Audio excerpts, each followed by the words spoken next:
விஜய் டிவில ஒளிபரப்பாகிட்டு வர சின்ன மருமகள் சீரியல்ல ஹீரோயினா நடிச்சிட்டு வரவங்க தான் ஸ்வேதா.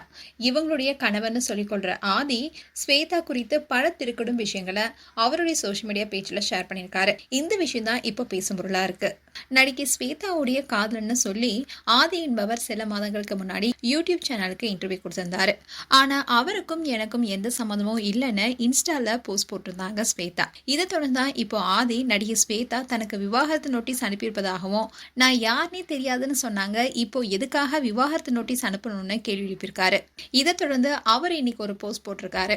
அதுல அவர் என்ன சொல்லியிருக்காருன்னா, என்னுடைய பெயர் ஆதி, நடிகை ஸ்வேதாவுடைய கணவர்.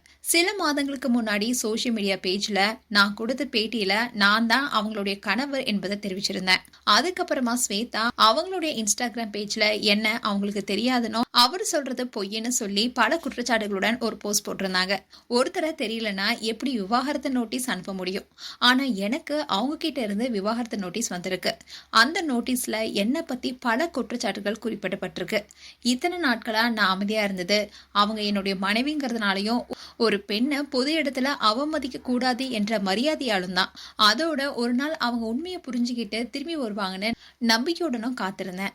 இது வரைக்கும் நடந்த பிரச்சனையில தவறு என்கிட்ட இருக்கலான்னு நினைச்சு பல நாட்கள் அமைதியா இருந்தேன்.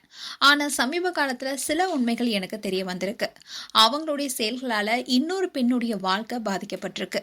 அந்த பெண் வழங்கிய ஆதாரங்களை பார்க்கும்போது எனக்கு ரொம்பவே மனவேதனை ஏற்பட்டிருக்கு. அவளை மதித்ததாலேயே என்கிட்ட இருந்த சில முக்கிய ஆதாரங்களை வெளியிடாம வச்சிருக்கேன். அந்த விஷயங்களை இன்னும் முழுமையா வெளியில கூற விரும்பல. அதோட என்னை பற்றிய தவறான குற்றச்சாட்டுகள் தொடர்ந்து பரவிட்டு வருது. இதனால என்னுடைய தொழிலும் தனிப்பட்ட வாழ்க்கையும் பாதிக்கப்பட்டதுடன் நான் கடுமையான மன அழுத்தத்துக்கும் உள்ளாகி இருக்கேன். இந்த அறிக்கையின் முக்கிய நோக்கமே என் மேல சுமத்தப்பட்டுள்ள குற்றச்சாட்டுகள் எல்லாமே பொய்யானவைன்னு தெளிவுபடுத்துதுதான். விவாகரத்து தொடர்பா நான் கொடுமை செய்தேன்னு சொல்லி அளிக்கப்பட்ட புகார்கள் உண்மைக்கு புறம்பானவை என்பது விரைவில் சட்ட ரீதியா நிரூபிப்பேன். என்ன நம்பி ஆதரிச்சுட்டு வர அனைவருக்கும் என் மனமார்ந்த நன்றின்னு ஆதி இதுல தெரிவிச்சிருக்காரு. இப்படி ஆதி போட்ட போஸ்ட் தான் இப்போ சோஷியல் மீடியால பேசும் பொருளா இருக்கு. மேலும் உங்களுடைய கருத்துக்களை கமெண்ட் செக்ஷன் சொல்லுங்க. இது போன்ற வீடியோஸை பார்க்க நியூஸ் தமிழ் கிட்ஸ் சேனலை சப்ஸ்கிரைப் பண்ணுங்க. மறக்காம நோட்டிபிகேஷன் பட்டனை கிளிக் பண்ணுங்க.